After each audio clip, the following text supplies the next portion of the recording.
Welcome to today's Explainer. I am so incredibly thrilled you're here with us because we are unpacking a message that absolutely flips the script on how we view our own spiritual development. Today, we're diving into a profound manuscript titled, How Will They Know When Your Growth Becomes Someone Else's Hope? We're going to tackle a massive shift in mindset. We're moving away from this idea of spiritual consumerism, where we just soak up biblical knowledge and healing solely for ourselves, and we're stepping into a deeply missional purpose. We're going to see exactly how the very center of the Christian worldview demands that our internal growth must always lead to an outward mission. Now, if you've been on a journey of faith recently, you've probably experienced some pretty intense, beautiful seasons of growth.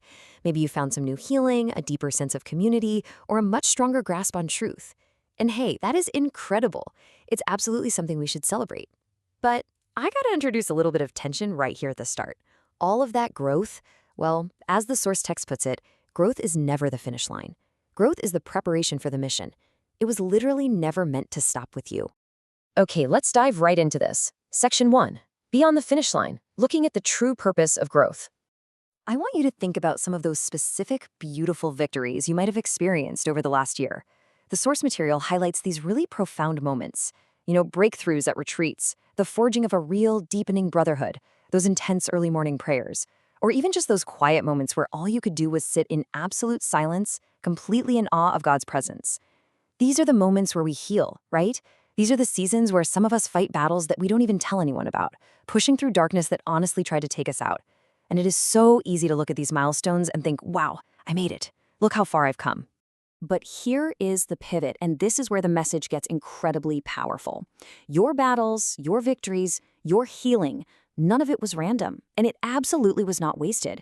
When you were waking up to God's purpose for your life, God was actively preparing you. He was equipping you not just to be a better, more improved version of yourself, but to be a messenger for someone else. Your spiritual maturity is just the training ground for the ultimate mission of carrying the gospel forward. Let's see how this builds in Scripture. We're moving to Section 2, Paul's unbroken chain, looking at the logic of Romans 10, 14, 15. This brilliantly illustrates the flawless logic the Apostle Paul uses to explain exactly how the gospel actually reaches people. It's like a chain with absolutely no weak links. Think about it. Step 1, salvation requires belief. People have to believe in Jesus to be saved. But then step 2, they can't believe in someone they've never heard of, so belief requires hearing. Then step 3, hearing requires a message to be spoken. And finally, step 4, a message requires a messenger, someone actually willing to go and speak it. Do you see the progression there? God deliberately connects the ultimate miracle of salvation to a willing, everyday messenger. Which leads Paul to declare, how beautiful are the feet of messengers who bring good news. Now make no mistake, within the Christian worldview, God is the one who saves. God draws, God heals, and God transforms. But the breathtaking reality is that he deliberately chooses to use people. He chooses ordinary believers, people exactly like you and me, to carry that life-saving message into the world. He entrusts the greatest news in human history to our deeply ordinary feet. So, the crucial question is, what does this actually look like in our daily lives? Let's unpack that in Section 3, the everyday messenger, rethinking relational evangelism. We kind of have to dismantle a very common and honestly very intimidating misconception here. When we hear the word evangelism, we often picture someone preaching from a massive stage, right? We think of highly organized church programs, huge stadium events, and this massive focus on crowds and numbers. But the reality of what Paul is actually talking about is completely different. It's relational evangelism. It's one-on-one, it's sitting across a coffee table and just listening. It's building intentional relationships. It's about faces and stories, not crowds and metrics. To really ground this mission, we have to look at the everyday, ordinary people around us. The source manuscript powerfully lists exactly who we are sent to.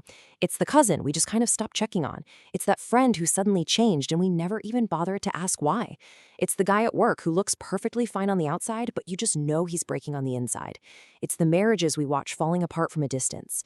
The young men drowning in identity confusion and the older men who feel completely forgotten. The pain of these people does not take a break. Their fear doesn't take a break, their addictions don't take a break, and they are the exact reason you were prepared. I want you to pause for a second and think about your own life. If you know Jesus today, I can almost guarantee it's because someone took the time to sit with you.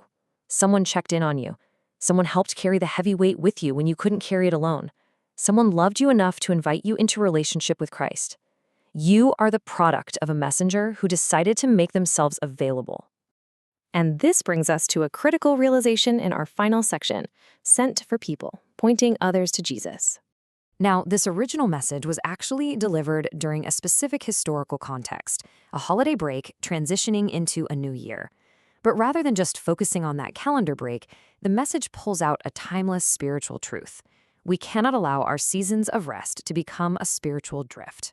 While we pull back to rest with family, which is great, believers still have to stay awake. We cannot lose ground.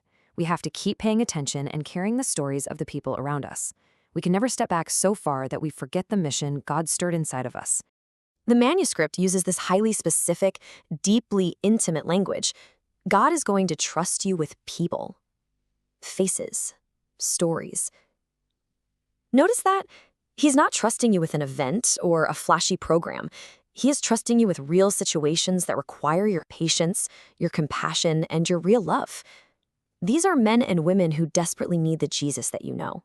Because of this, Paul forces us to face some intense, urgent questions.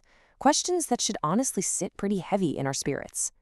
The first one is simple, but it is staggering. How will they know? If they are drowning right now, if they are breaking today, how will they ever know there's a lifeline? Which immediately leads to the next question. Who will tell them? Are you waiting for a professional pastor to do it? Are you hoping a random billboard is going to catch their eye? God is asking you to consider your own willingness. Are you willing to open your mouth when He prompts you to speak? Are you willing to show love when it actually costs you something? I want to leave you with this final provocative thought to chew on today. What if the only thing missing between someone you love and their salvation is your willingness to speak? What if your spiritual growth this past year was literally never meant to end with you? I challenge you today to step completely out of spiritual consumerism. Let's not just accumulate biblical knowledge and healing for ourselves. Walk out today with your feet ready, your eyes open, and your heart completely willing to become the everyday messenger you were prepared to be, because someone out there is waiting for the good news. Thank you so much for joining me for this explainer, and I truly hope this empowers you to step right into the mission.